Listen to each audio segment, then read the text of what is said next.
কই? আমাকে ছুতে দিছিল না।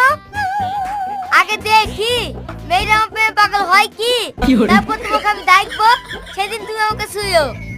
ঠিক আছে, তাই হবে।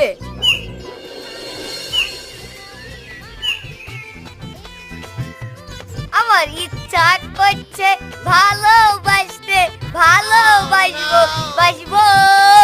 তোমার মুখটা কি সুন্দর, আমি বলবোই বলবো। এই জানোয়ার, তুই আবার এসেছিস? তোর কিছু বলি রে। তা তা তা তা তা তা। তা তা তা তা তা তা তা। বিশু, তুমি আমাকে এত ভালোবাসো? I love you Bishu. আমি তোমাকে ছাড়া বাঁচবো না। চলো না, আমরা দুজন বিয়ে করে ফেলি। এই তুমি পাগল হয়ে গেছো নাকি? আমাকে রেখে তুমি এই বাটখারাকে বিয়ে করবা? খবরদার।